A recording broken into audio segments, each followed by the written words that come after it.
Méditation du Père Amon, 7e dimanche après la Pentecôte. Évangile selon saint Matthieu, chapitre 7, verset 15.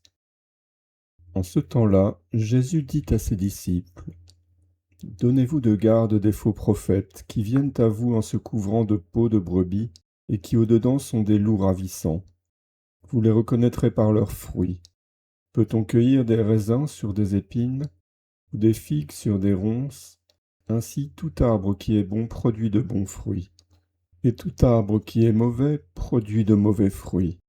Un bon arbre ne peut produire de mauvais fruits, et un mauvais arbre n'en peut produire de bons.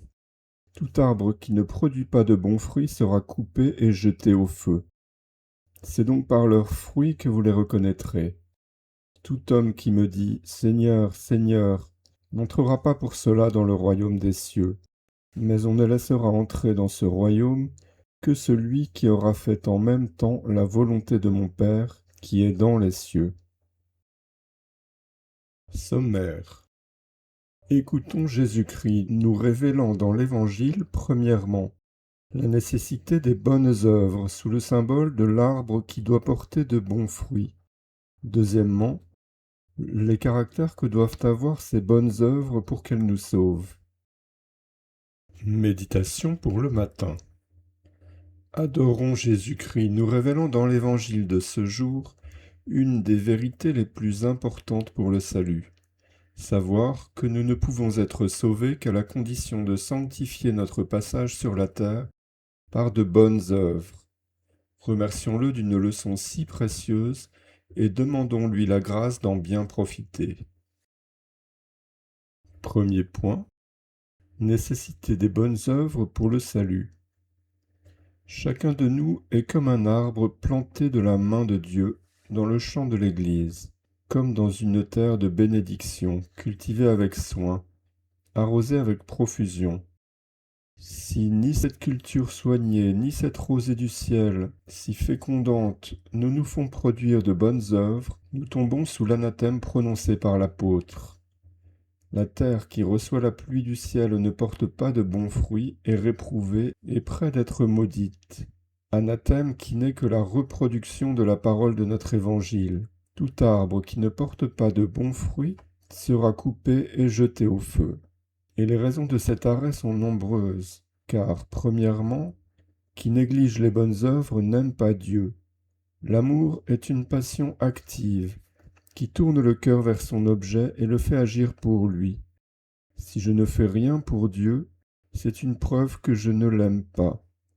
Si je fais peu, c'est une preuve que je ne l'aime guère. Deuxièmement, qui néglige les bonnes œuvres n'aime pas le prochain. Quand on l'aime, on le secourt par les œuvres de miséricorde. Troisièmement, qui néglige les bonnes œuvres ne s'aime pas soi-même. Puisque tout entier à ce monde si passager où l'on vit si peu de temps, on ne s'occupe pas de se préparer un sort heureux pour l'éternité. On se classe parmi les serviteurs inutiles dont il est écrit qu'ils seront jetés dans les ténèbres extérieures, au lieu d'être du nombre de ces justes qu'un Père appelle les riches de l'éternité, parce que par leurs bonnes œuvres, ils envoient devant eux au ciel des trésors de mérite. Examinons ici notre conscience et écoutons ses reproches. Second point. Caractère que doivent avoir les bonnes œuvres pour qu'elles nous sauvent.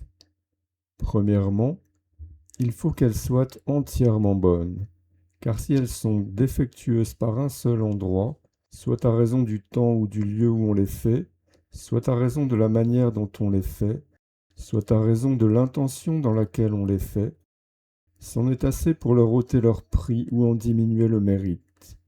Dieu aime l'ordre et le veut en tout. Il n'agrée point ceux qui s'en écartent.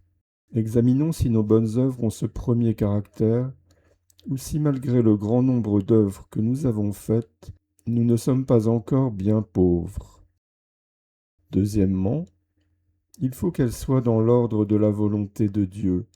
Celui-là seul, dit Jésus-Christ dans l'Évangile de ce jour, entrera au royaume des cieux qui fera la volonté de mon Père céleste. Ainsi, tout ce qui détourne des devoirs d'État Tout ce qu'inspire le caprice ou quelque vue humaine ne peut compter parmi les bonnes œuvres. Il n'y a d'œuvre vraiment bonne que celle que Dieu commande, ou qu'il conseille, ou qu'il nous met dans l'occasion de faire. Troisièmement, ce n'est pas assez de s'appliquer aux bonnes œuvres quand le goût y porte. Il faut les continuer lors même qu'on n'y sent que du dégoût. Il faut y être fidèle jusqu'à la mort. Examinons-nous encore ici. Résolution. Nous prendrons la résolution, premièrement, de saisir avec joie toutes les occasions de faire de bonnes œuvres qui se rencontreront dans la journée, même d'obliger le prochain dans les petites choses aussi bien que dans les grandes, de dire une parole douce et faire bon accueil aux pauvres, aux malheureux, aux serviteurs. Deuxièmement, de remplir avec soin tous nos devoirs d'État qui sont les premières bonnes œuvres auxquelles nous devons nous appliquer. Notre bouquet spirituel sera le mot de l'Évangile. Tout bon arbre produit de bons fruits.